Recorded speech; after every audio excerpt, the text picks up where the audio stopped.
अब इस तरफ हम आते हैं तीसरे दर्जे में, उदासी से डिप्रेशन का ये एक दर्जा है। एंग्जाइटी बढ़ती हुई अगर आगे निकल गई है तो ये डिप्रेशन के दर्जे में दाखिल हो गई है। अब इस डिप्रेशन के इस सिस्टम को भी समझ लेते हैं। यहाँ की चीज़ें तो वाज़ेह हो चुकी हैं, कोई क्वेश्चन तो नहीं है इसमें। तो आगे की तरफ हम बढ़ते हैं। सबसे पहले तो हम ये समझते हैं डिप्रेशन को, कि डिप्रेशन जो है वो दो उसके तरीक़ों से तकसीम किया जाता है। एक होता है रिएक्टिव डिप्रेशन, एक होता है एंडोजेनस डिप्रेशन। रिएक्टिव और एंडोजेनस। रिएक्टिव कौन सा होगा? ये कोई आपको बैरूनी कोई सदमा, कोई मामला हुआ, कोई ऐसी चीज़ आई आपके ज़िंदगी में जो आपको एक गहरा सदमा दे गई, जिसके नतीजे में आप एंग्जाइटी लेवल क्रॉस करके डिप्रेशन के अंदर पहुंच गए और वो डिप्रेशन की जो सरहद में दाखिल हो गए और फिर यहाँ पर आपके मामलात आ गए। और एंडोजेनस डिप्रेशन कौन सा होगा? ये डिप्रेशन होगा हमारे दिमाग के अंदर जो केमिकल सिग्नलिंग सिस्टम है, जिसको हम बायोकेमिकल्स कहते हैं, उसके अंदर डिस्टर्बेंस हो गई और इस तरह डिप्रेशन हो जाने के बाद मरीज़ में नुकसान शुरू हो जाते हैं। मसलन जैसे वो शदीद डिप्रेशन में चला गया। कौन से वाले की बात कर रहे हैं हम? एंडोजेनस की बात कर रहे हैं कि शदीद डिप्रेशन में चला गया। अब ये इतना शदीद डिप्रेशन में चला गया कि इसकी जॉब छूट जाती है। हर वक्त वो जॉब पे कोई ऐसे बंदे को पसंद नहीं करता कि डिप्रेस्ड है, भाई काम करो। कोई अपने कारोबार को लॉस कर देता है। अगर मियाँ बीवी या बीवी मियाँ के दरमियान डिप्रेशन का कोई मामला चल रहा है तो वहाँ आलिदगी तक चली जाती है कि तो पागल है भाई, इसके साथ कौन रहेगा, ये तो हर वक्त ही बिल्कुल ही सनकी हुआ पड़ा है। तो इस तरह के डायलॉग होते हैं और हर वक्त लड़ाई झगड़ा होता है, तो वो भी एक हो जाता है। इवन भाइयों में, इवन पार्टनर्स के अंदर, दोस्तों के अंदर, पड़ोस के अंदर अगर ये सूरत हाल कहीं भी किसी एक पेशेंट के साथ रहती है और वो मुसलसल उसी के अंदर फिक्स होकर रहता है और मुसलसल चल रही है हफ्तों महीनों, तो फिर लोग तंग आ जाते हैं उसके साथ। तो ये एंडोजेनस जब ये ख़राबी आती है तो ये आने के बाद बाहर के नुकसान देती है। लेकिन रिएक्टिव डिप्रेशन के अंदर बाहर से सदमा पहुंचा और ये सदमा पहुंचने के बाद अंदर का सर्किट ख़राब हुआ और अंदर भी डिप्रेशन डेवलप हो जाता है। तो डिप्रेशन के वक्त भी हमने आइडेंटिफाई करना है कि इसको डिप्रेशन कहाँ से हुआ और कौन से डिप्रेशन के अंदर ये इस वक्त पेशेंट चल रहा है। इसका समझ लेंगे, बहुत से मरीज़ ऐसे होते हैं जिनको पहले डिप्रेशन हुआ, बाद में लॉसेस हुए। बास को पहले लॉसेस होते हैं, फिर डिप्रेशन होता है। तो ये दोनों इसके दरमियान एक छोटा सा फ़र्क है, इसको हम समझ करके चलेंगे तो इंशाल्लाह हमारे लिए आसानी होगी। एंडोजेनस जो है ये दिमाग के अंदर से ख़राबी शुरू होती है, यानी किसी नुकसान, सदमा, दवा, जहर, माहौल, सोशल एक्टिविटी वगैरह, इनमें से कोई भी एक चीज़ जिसने उसको मुतासर किया और उसके नतीजे में एंडोजेनस डिप्रेशन डेवलप हुआ। और जबकि रिएक्टिव में क्या था कि नॉर्मल रिस्पॉन्स होता है, यानी एंग्जाइटी जब बहुत ज़्यादा बढ़ जाती है इर्द गिर्द के माहौल से मुतासर होकर, तो आम तौर पे तो ये 2 हफ्ते में, 3 हफ्ते में, 2 हफ्ते में ठीक हो जाता है ख़ुद से। लेकिन अगर ये 2-3 हफ्ते में ठीक ना हो रहा हो और ये बढ़ ही रहा हो, या कोई ऐसा सदमा पहुंचा है कि वो सदमा ख़त्म हो जाना चाहिए नॉर्मल हालात के अंदर, लेकिन वो सदमा ख़त्म नहीं हो रहा। मिसाल कोई औरत का शौहर मर गया और वो उस सदमे से बाहर नहीं निकल रही, ठीक है सदमा था, लेकिन वो सदमा महीना, 2 महीना, 4 महीना, 6 महीने, लेकिन वो उसको सालों उसको लेकर के बैठी है और उसकी हालत ख़राब हुई पड़ी है और वो उसके दिमाग के अंदर वो बात चल रही है। तो अब ये क्या है? ये रिएक्टिव डिप्रेशन है।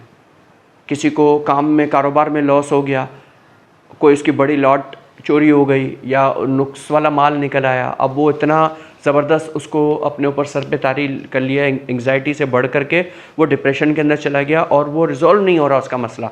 तो जब वो रिज़ॉल्व नहीं हो रहा तो वो क्या होगा? वो रिएक्टिव डिप्रेशन है। तो हमने ये समझना है, क्योंकि नफ्सियाती मामलात के अंदर सारा डिपेंड हमने दवाई पे नहीं करना।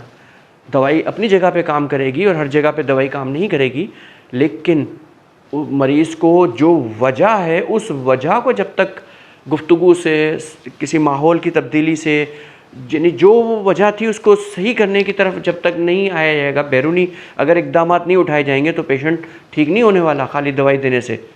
तो खाली दवाई देने से अगर ठीक होता तो एलोपैथिक वाले इतना ज़्यादा जो अद्वियात दे करके फिर पेशेंट को बीमार कर देते हैं, क्योंकि एलोपैथिक में 2 किस्म की अद्वियात पेशेंट को दी जाती हैं, एक टिपिकल है और एक एटिपिकल है। इस पर भी हम बात करने वाले हैं अभी। तो जो टिपिकल अद्वियात होती हैं, चूँकि ये सस्ती होती हैं कदरे और आम दस्तयाब होती हैं, तो इसलिए वो मरीज़ की रेंज में आ जाती हैं, दे दी जाती हैं, लेकिन उससे साइड इफ़ेक्ट होते हैं। ये हम नहीं कह रहे, ये खुद एलोपैथिक के अंदर भी तस्लीम किया जाता है कि साइड इफ़ेक्ट की बुनियाद बनती है। और उसी स्टैंडर्ड के ऊपर अगर हमारी हर्बल हो कोई दवाई तो वो भी साइड इफ़ेक्ट देगी, होम्योपैथ से हो या कोई और पैथ से हो, वो सब उसको साइड इफ़ेक्ट देंगी और वो ब्रेन के सिस्टम को मुतासिर करेंगी। एक को ठीक कर रही होंगी, कईयों को ख़राब कर रही होंगी। इसके मुकाबले में जो अच्छी अद्वियात हैं, एलोपैथिक में भी जो अच्छी अद्वियात होती हैं, उनको उन्होंने नाम एटिपिकल दिया है।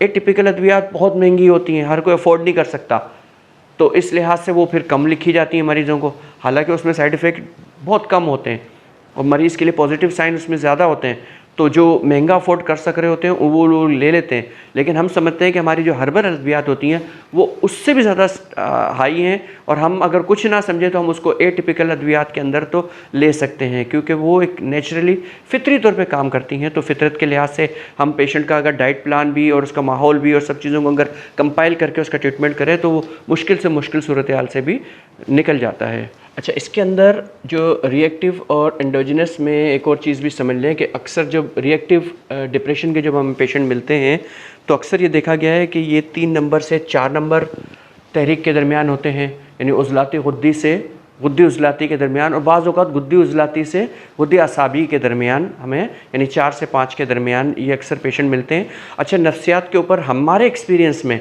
जो सबसे ज़्यादा बात आई है और जो हमारे बहुत अच्छे प्रैक्टिशनर्स हैं उनसे भी हमने लिया है, तो हमें एक बात पता चली है कि अक्सर जो नफ्सियाती पेशेंट होते हैं वो किसी एक पक्की तहरीक में नहीं होते, वो हमेशा 2 तहरीकों के बीच में कहीं लटके हुए होते हैं। तो दिमागी तौर पे भी लटके होते हैं कि वन साइड नहीं हो पा रहे होते, तो इसलिए अमूमन जो होंगे वो 2 तहरीकों में कहीं लटके हुए मिलेंगे। तो आपने बड़ा गौर करना है कि कहाँ पर 2 जगहों पे ये लटके हुए हैं, तो वो देख करके चलना है। तो यहाँ पर क्या होगा, अक्सर हमने देखा है पेशेंट 3 से 4, बात 4.5, 4.5 से 5 की तरफ, यानी 4.5 हम कह रहे हैं कि 4 और 5 के दरमियान को तो वो होते हैं। और जब एंडोजिनस वाले जो पेशेंट होते हैं ये अमूमन 5.5 यानी कि गुद्दी असाबी से आगे की तरफ 6 पे नहीं पहुँचे हुए होते, या 6 और 1 यानी कि असाबी गुद्दी से असाबी उज़लाती के दरमियान ये खड़े हुए कहीं मिलते हैं हमें। बाज़ औक़ात वो इंटरनली प्रोग्रेस भी कर जाते हैं, बाज़ औक़ात कोई दवा या किसी चीज़ के असर के तौर पे भी उसकी तहरीक में आगे पीछे आ जाते हैं। लेकिन हमने आपको करीब करीब हिंट्स दे दिए हैं कि ये कहाँ कहाँ मिलते हैं। इसको 100% हतमी ना समझें, ये हमारे एक्सपीरियंस में जो आया है, लेकिन आप लोग अपने लिहाज से भी उसको तशख़ीस कर सकते हैं। अब ये नहीं कि 4 से आगे किसी पेशेंट को आपने 4.5 पे देख करके उसको नफ्सियाती कर दिया, वो भाई वो नफ्सियाती नहीं है। वो नफ्सियाती के लिए मैंने बार बार कहा कि उसकी अलामात, उसके साथ गुफ्तगू, उसके जो फैमिली मेम्बर्स हैं उनसे पूरी हिस्ट्री और समझने के बाद उस पर हुक्म लगाना है, फिर उस अंदाज में उसको ट्रीट करना है, फिर ट्रीटमेंट होगा, ऐसे नहीं होगा। अब यहाँ पर एंडोजेनस डिप्रेशन के अंदर एक बहुत अहम अलामत है जो आप सब लोग वाकिफ़ भी हैं उससे। आम तौर पे उसको क्या लिखा जाता है,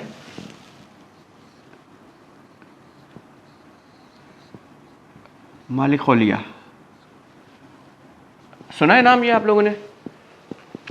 हाँ, मशहूर नाम है। अब ये एक जो मालिकोलिया की जो कंडीशन है, ये कैसे कंडीशन है, ये एंडोजेनस डिप्रेशन के अंदर फॉल करेगी। मेलनकोलिया इसको कहा जाएगा अंग्रेज़ी में, जो कि ग्रीक जो लैंग्वेज है उसका वर्ड है, ग्रीक का। एंडोजेनस के अंदर मेलनकोलिया आएगा, मालिकोलिया। इसमें क्या होता है कि मरीज़ की हरकत, बोलना, सोचना वगैरह बहुत स्लो हो चुका होता है। आम तौर पे नाखुश और सैड रहता है, क्योंकि ये वाली पोजीशन जितनी भी हमारी है इसमें सैडनेस है ना, सारी खुशी वाली सारी इस तरफ है।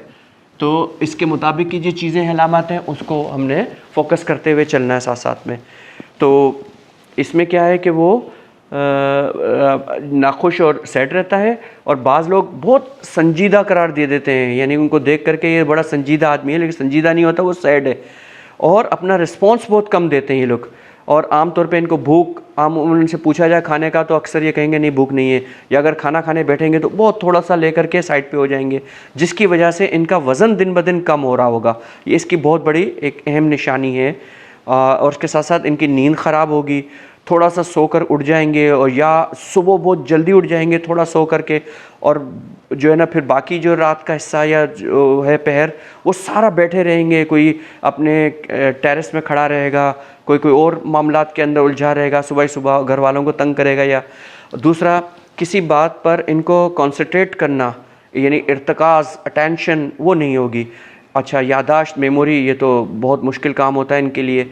दूसरा, इनके अंदर नाउमीदी बहुत ज़्यादा होती है, नाउमीदी बहुत ज़्यादा, ये नाउमीदी की बात करेंगे, और निदामत, शर्मिंदगी, गिल्टी फील करेंगे, और ये इतना ज़्यादा नेगेटिव इम्पैक्ट अपने ऊपर ले लेते हैं कि हत्ता कि ख़ुदकुशी की कैफियत इसकी जो सबसे बड़ी निशानी है, ये कोई ना कोई एंगल से अपने आप को बताएंगे, यार मैं अपने आप को मार ही लूँ, अपने आप को ख़त्म कर लूँ, और मेरे को तो होना ही नहीं चाहिए, क्योंकि सारी चीज़ों को उसने अपने आप को ज़िम्मेदार ठहराया होता है।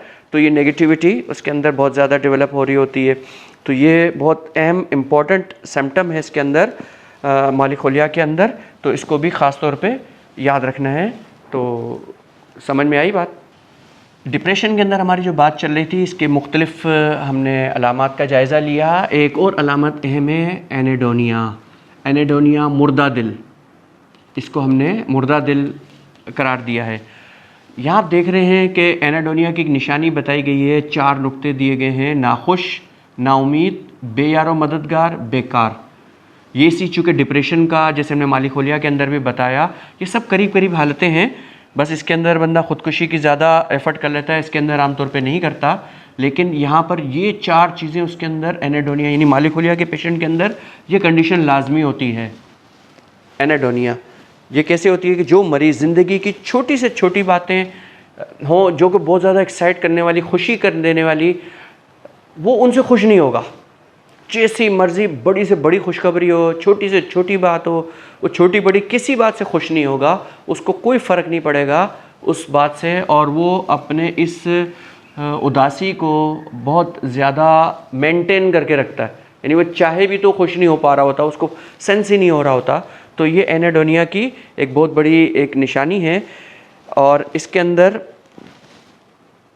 मुस्कुराहट भी बहुत मुश्किल से आती है एनेडोनिया के अंदर। तो ये मुर्दा दिल हुए हुए होते हैं, इनको आमतौर पे क्या कहा जाएगा, मुर्दा दिल हुए हुए हैं, और इनके दिल के अंदर कोई उमंग, कोई खुशी, कोई ऐसी चीज़ जाग ही नहीं रही।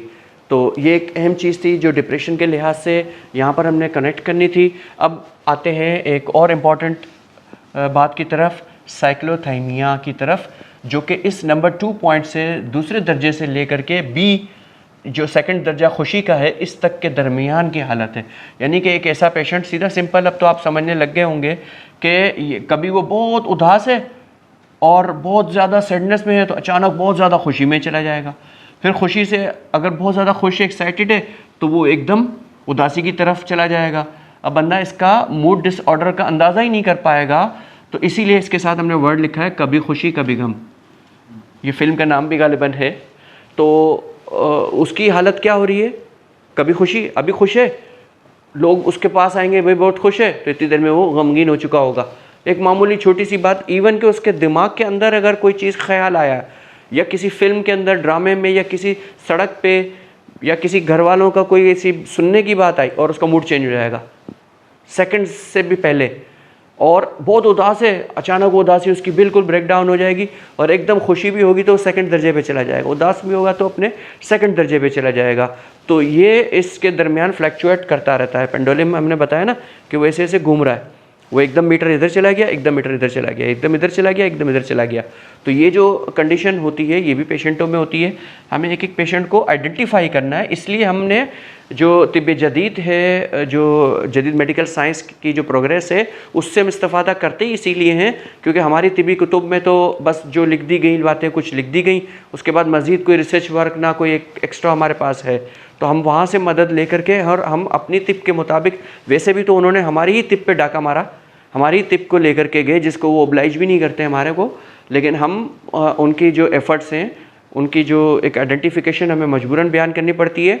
लिहाजा जो लोग वो ख़ास तौर पे मुझे कमेंट्स में बाज़ लोग कहते हैं, मुझे अच्छा नहीं लगता उनका ये कहना, कि जो कहते हैं कि आप इतनी अंग्रेज़ी के अल्फाज क्यों इस्तेमाल करते हैं। तो भाई ये लफ्ज़ी अंग्रेज़ी में उसकी कहाँ से उर्दू लाएँ, क्या लाएँ, अपने पास से गढ़ लें। और आप अगर इतने ही ज़्यादा कॉन्शियस हैं, बहुत ज़्यादा आपकी अहम चीज़ है, तो आप अपनी अंग्रेज़ी बेहतर कर लें, अपने आप को अपग्रेड करें। ज़रूरी तो नहीं है कि जहाँ पैदा हुए वो वैसे ही रहे। तो हम यहाँ साइक्लोथेमिया पे बात कर रहे थे कि यहाँ पर डबल एरो बता रहे हैं, और ये बता रहे हैं कि कभी वो इस तरफ जा रहा है, कभी यहाँ से वापस आ रहा है। यहाँ पर डिस्थेमिया में क्या था, मुस्तकिल उदास था, ये इसमें खुशी नहीं थी उसके साथ, खुश, या तो नॉर्मल है या उदास, वो भी सेकंड दर्जे पे। लेकिन इसके अंदर क्या कर रहा है, नॉर्मल को क्रॉस करते हुए एकदम खुशी में और खुशी से एकदम उदासी में, इसके दरमियान जब ये चल रहा है तो क्या चल रहा है, साइक्लोथाइमिया के हिसाब से। अब चौथे दर्जे के ऊपर आते हैं, सैडनेस के ऊपर हम चल रहे हैं, और चौथे दर्जे पर क्या है, डिल्यूजन हमने लिखा है, हकीकत से बहुत दूर। डिल्यूजन पे हमने काफ़ी बताया भी कि पेशेंट इस हद तक पुर यकीन हो चुका होता है कि जो बोल रहा है, जो कर रहा है, जो देख रहा है, जो सुन रहा है, जो भी उसके अंदर बात है, दिमाग में आई है, वो उसको ही सही समझता है 100% कि यही ठीक है। क्यों कि वो हकीकत से बहुत दूर, ये हकीकत से दूर निकलते जा रहे हैं ना। लेकिन ये चौथे दर्जे पे हमने इसको लिखा है कि चौथे दर्जे पे चला गया, डिल्यूजन के अंदर हकीकत से कितना दूर निकल गया, ज़्यादा दूर निकल गया। तो ये जो चौथे दर्जे पर आ जाता है डिल्यूजन में, ये साइकोटिक डिप्रेशन है, हकीकत से बहुत ज़्यादा इसका ताल्लुक़ टूट चुका होता है। और इसके मुख्तलिफ हमने किस्में पहले बता दी थी, जिसमें निहिलिज्म वगैरह भी हमने बताया था। तो पॉवर्टी, निहिलिज्म, तो वो पुरानी जो हमारी पीछे की वीडियोस हैं उसके अंदर साथी दिलचस्पी रखने वाले देख सकते हैं। और इसमें भी अक्सर क्या होता है, डिल्यूजन के अंदर भी डिप्रेशन से ही तरक्की करता हुआ डिल्यूजन के अंदर पहुंचता है। यानी एंग्जाइटी के पहले दर्जे थे, उसके बाद डिप्रेशन के दर्जे आ गए, और डिप्रेशन से आगे निकल करके फिर ये डिल्यूजन के अंदर चला जाता है। फिर डिल्यूजन के अंदर भी हमने कुछ किस्में बताई थी, उसमें से कुछ में या बाद में मल्टी जो सिम्टम होते हैं वो भी आ सकते हैं। तो ये चौथे दर्जे पे यहाँ पर बंदा पहुँच गया है, इसके दिमाग के रिस्पॉन्स, और जब हम आगे पढ़ेंगे तो ये बातें दोबारा इसके इशारे आए आपके पास। वहाँ की हमने चारों स्टेज काफ़ी हद तक समझ ली, इधर की भी। अब हम तीसरी और चौथी स्टेज की तरफ आगे बढ़ते हैं। और हाइपोमेनिया, खफीफ जनून की हालत, ये हमने बताई है जब ये बहुत ज़्यादा खुशी के बाद, क्योंकि ये खुशी वाली साइड है, एक्साइटमेंट वाली है। अब इसके बाद ये तीसरे दर्जे के अंदर जब पेशेंट है तो खफीफ जनून की हालत के अंदर पेशेंट पहुंच चुका होता है। यहाँ तो देखा था ना, खुश था और एक्सटेसी तक, यहाँ तक पहुँच सकता है, very very happy, very very happy बढ़ करके इसका ये दर्जा बन जाएगा शादी मर्द का। अब तीसरे दर्जे के अंदर अगर कोई पेशेंट आया हुआ यहाँ पर है, इसके लिए लाजम नहीं है कि वो यहाँ से यहाँ है, वो यहाँ से भी यहाँ आ सकता है, यहाँ से भी यहाँ आ सकता है। तो इस कैटेगरी के अंदर ये फॉल कर सकता है। और जब इस कैटेगरी के अंदर फॉल करे तो हम उसको कैसे आइडेंटिफाई करेंगे, इस पेशेंट को हम कहते हैं कि हर तरह के रंज, फ़िक्र, गम से आज़ाद, दुनिया का बड़े से बड़ा लॉस हो जाए, कुछ हो जाए, इसे कोई परवाह नहीं होगी। हाँ, हो गया बस, नुकसान बड़े से बड़े को भी वो हंस हंस के सुन रहा होगा। हम लोग उसको देखने वाले, वो बड़ा दिल है भाई इसका, बड़े बड़े नुकसान को ऐसे पी जाता है। वो पी क्या जा रहा है, उसके दिमाग की पोजीशन ऐसे ना, वो नॉर्मल पे होके पी के बताता तो बात थी, फितरत है ना। एक तो होता है सब्र करना, जो कि अल्लाह ने हम पे रखा है कि बड़े से बड़े कुछ हो तो वो अल्लाह की रज़ा के लिए, अल्लाह के हुक्म के तहत हम सब्र करते हैं। वो सब्र की एक कैफियत अलग है, वो नॉर्मल पोजीशन होती है। लेकिन हम इस वक्त बीमार पेशेंट की बात कर रहे हैं, जो उसका दिमागी केमिकल सिस्टम बिगड़ गया है, कंपोनेंट सिस्टम बिगड़ गया है। कौन कौन से बिगड़े हम आगे बढ़ेंगे। तो उसके नतीजे में जब वो इस मकाम पर आया है तो वहाँ ये गड़बड़ कर रहा है।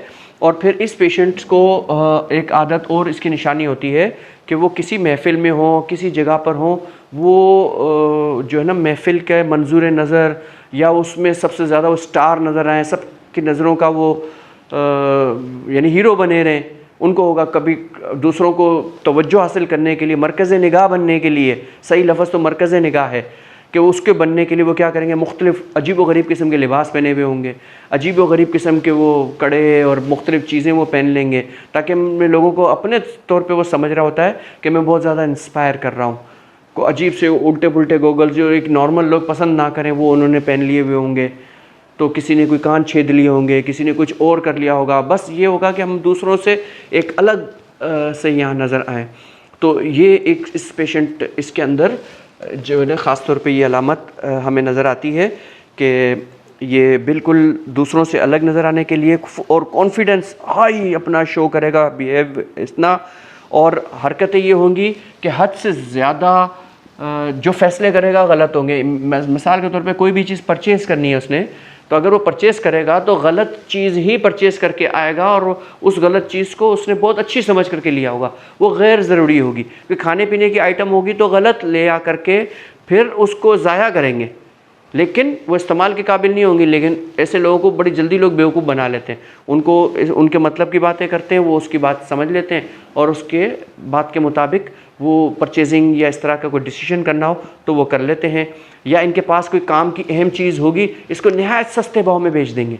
अगर बेचनी हो तो वो इतना सस्ते भाव में बेच देंगे कि बंदा बोले कि क्या बस वो मेरे को बंदा अच्छा लगा, बस मुझे समझ में आया, मैंने दे दिया। भाई तो हमारा नुकसान कर दिया या अपना कर दिया, वो क्या उसको कोई फिक्र, क्यों गम तो उसको है ही नहीं ना, फीलिंग तो उसको हुई नहीं, क्योंकि वो इस साइड पे तो जा ही नहीं रहा, वो तो इधर फंसा हुआ है दिमाग उसका।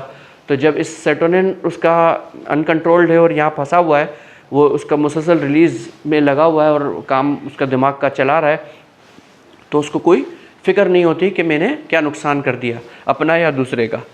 और इन लोगों में एक और चीज़ भी होती है कि तेज़ चलने की इसमें बहुत ज़्यादा आदत होती है। यानी इंतखाब तो इनका गलत होता है, लेकिन रास्तों का इंतखाब भी इनका गलत होता है। और लंबे लंबे तेज़ कदम उठाते हुए दूर दूर चले जाना और तेज़ बोलना, जल्दी जल्दी बात करना। एक तो होता है तेज़ ऊंची आवाज़ में बोलना, एक होता है कि बहुत क्विकली बात करना, जल्दी जल्दी बात करना। फिर इनमें थकन नहीं होती है, आमतौर पे ये महसूस नहीं करेंगे कि ये थक रहे हैं, क्योंकि वहाँ पर भी सेरोटोनिन रिलीज़ हुआ है, थकन का एहसास नहीं होने देता। और गैर ज़रूरी हरकत इसमें मुलविस रहेंगे, ऊंचे ऊंचे प्लान, ऊंचे ऊंचे ख्यालात होंगे और सामने वालों को बड़ी बड़ी ऑफ़रें करेंगे। बस दुनिया भर का जो वो कहेंगे कि भाई हमारे पास ही है फ़ायदे का, और ये हम आपको फ़लाँ चीज़ दे देंगे, फ़लाँ दे सकते हैं। और चीज़ें पड़ी हुई जो उनकी अपनी नहीं भी होंगी वो भी लोगों को बांट रहे होंगे, ये भी एक इनके अंदर आदत आ जाती है।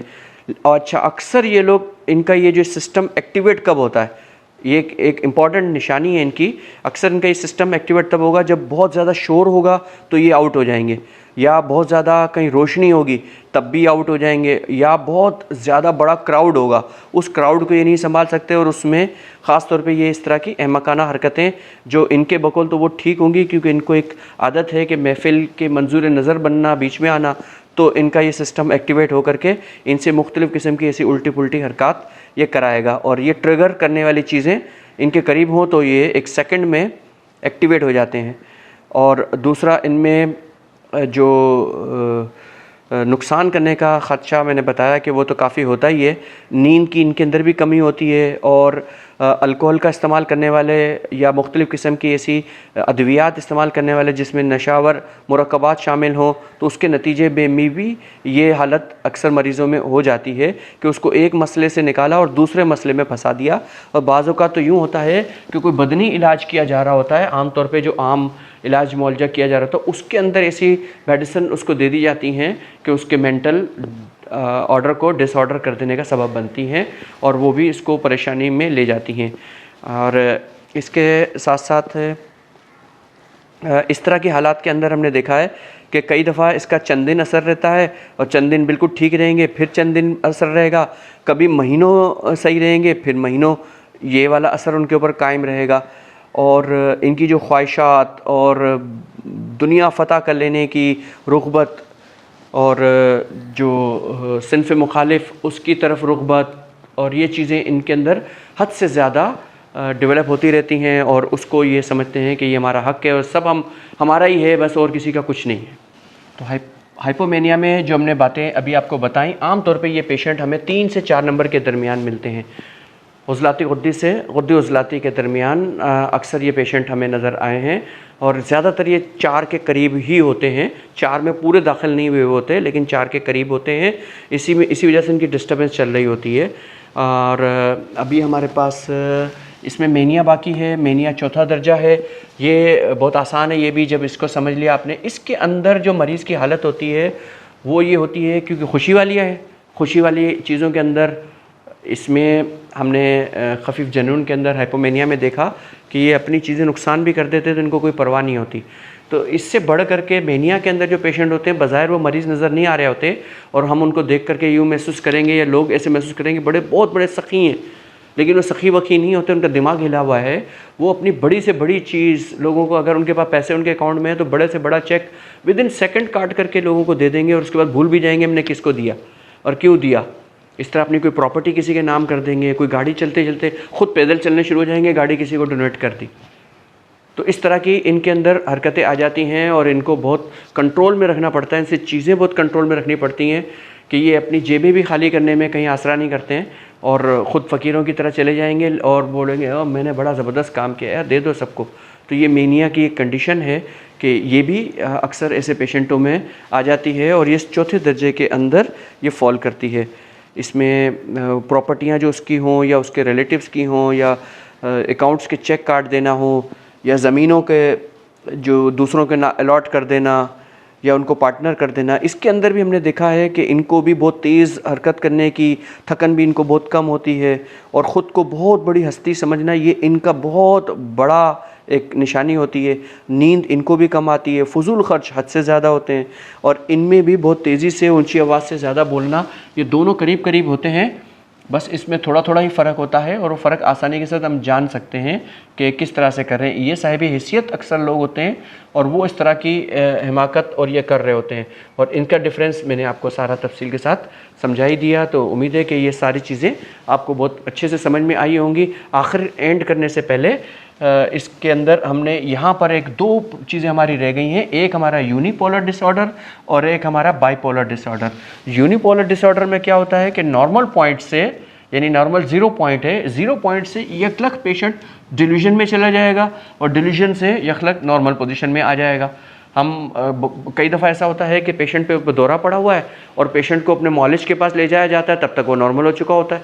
अब मौलिज जब उसका तज्जिया करता है तो कहता है मुझे तो ये ठीक लग रहा है, तो ऐसी कैफियत इस पेशेंट के अंदर हो जाती हैं। तो जब ये पेशेंट के ऊपर कैफियत होंगे 0 से 4 स्टेज पे चला जाए, 4 से 0 पे, तो ये कौन सा होगा? यूनिपोलर डिसऑर्डर होगा। ये यूनिपोलर डिसऑर्डर यहाँ पर हमने समझ लें, इसमें नॉर्मल से 0 यानी जाएगा अचानक, बीच में कोई स्टॉप नहीं करेगा।